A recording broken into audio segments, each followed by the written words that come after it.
sommes dans l'émission Une semaine, un inventeur. Présentement, nous sommes en face d'une inventrice dynamique et déterminée à qui nous allons laisser la charge de se présenter.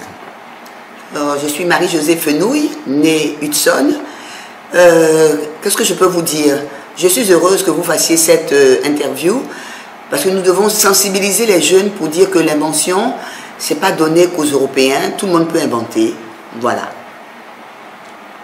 Je suis biologiste de formation et spécialisée dans l'étude du cheveu au microscope.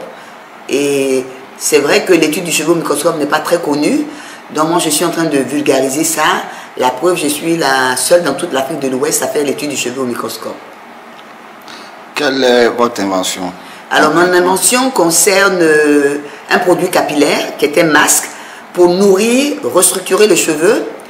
Et j'ai inventé à partir d'un besoin personnel, parce que certains inventent parce que ils ont la culture de l'invention. Moi, au départ, je ne peux pas dire que j'avais la culture de l'invention. C'est à partir d'un besoin personnel. Quand je faisais mes études en France, mes cheveux tombaient et comme j'avais fait de la biologie et de la chimie, j'avais tous les éléments pour pouvoir mettre au point un produit capillaire pour que les femmes africaines soient fières de leurs cheveux.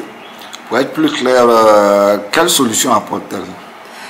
Alors, vous savez, les Africains n'ont pas l'habitude d'entretenir leurs cheveux et j'ai comme pour habitude de dire, elles maltraitent leurs cheveux en mettant des tissages, en faisant des traits serrés qui abîment le bulbe.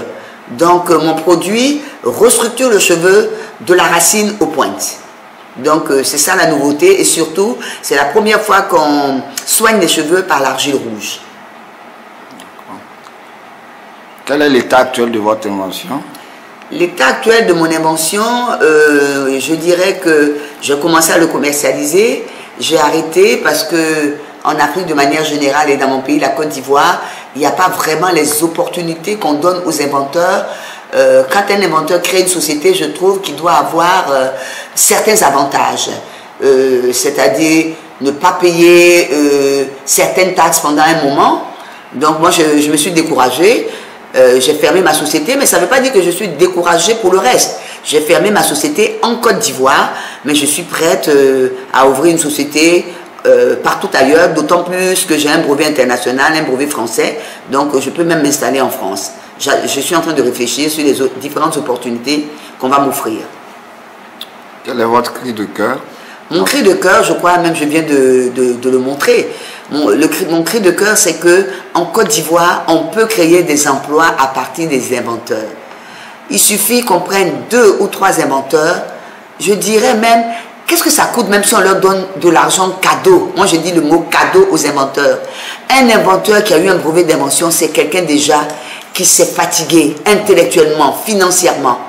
Donc, on peut sélectionner chaque année 2 ou 3 inventeurs et puis leur donner l'opportunité de créer des entreprises avec toutes les conditions qu'on va mettre à leur disposition. Et vous allez voir, moi je pense d'ici 2-3 ans, on peut créer entre 1000 et 1500 emplois.